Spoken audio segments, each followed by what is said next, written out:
Hey Psych2Goers, welcome back, and thanks for taking a breather with us. We know we could all use one.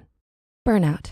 It's finally getting recognition as an actual thing. It's not just a buzzword. It's not something made up. It's real and it's more common than you may think, affecting people worldwide regardless of age or gender. Burnout. You might think of a candle's blackened, shriveled, worn out wick.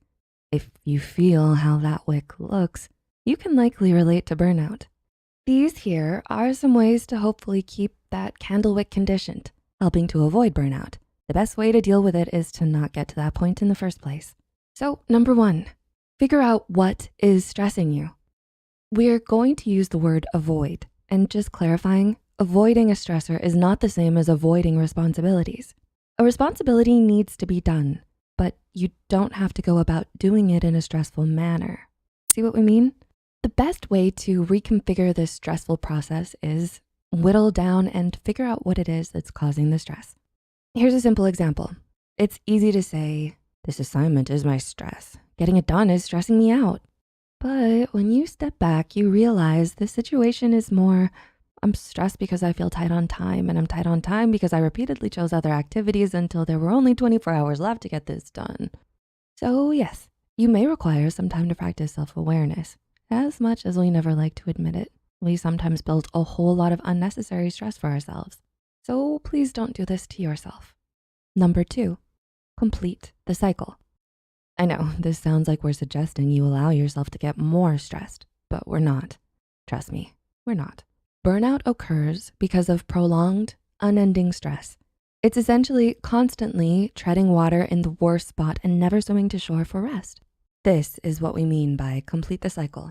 The book Burnout by PhD and DMA Nagoski twins describes the cycle generally as enter the stressor, like tight turnaround times. Then cortisol and adrenaline production are triggered from the stressor. This activates the survival response of fight, flight, or freeze. Impulsive reactive behavior happens to stop the feeling of which can be binging, eating, or streaming. We're not judging. And then completion is taking the step of meditative breathing, connecting with others, or other forms of emotional release. Burnout happens when you get stuck at the binging step. That impulsive action provides temporary, superficial relief, just enough to fool many of us into thinking, oh, we're all good now. Truthfully, the stress is still there under now, allowing it to continue frying and smoldering within. Number 3, sleep. If you had nap time in kindergarten, don't you wish that was still a normal part of your day? Sleep. Sleep is wonderful. Sleep is also important. A solid, healthy stretch of nighttime sleep is essential to overcoming or avoiding burnout. Humans are generally not nocturnal by nature. We know this, yet we seem to be all too willing to sacrifice sleep as the first bartering chip when dealing with stress. We tend to think of sleep as a reservoir easily refilled with catching up on the weekend or sleeping in on vacation. Unfortunately, sleep just does not work that way. You can't retcon the past sleep you lost by sleeping more in the future. So get a good sleep in the now. What is good sleep anyway? It's not that time you zoned out while reading, then woke up with a start when your forehead hit the desk. It is completing a full sleep cycle, including REM sleep. The result is you wake feeling refreshed and renewed. If you wake up still groggy or wanting to throw down in anger, you did not have a good night's sleep.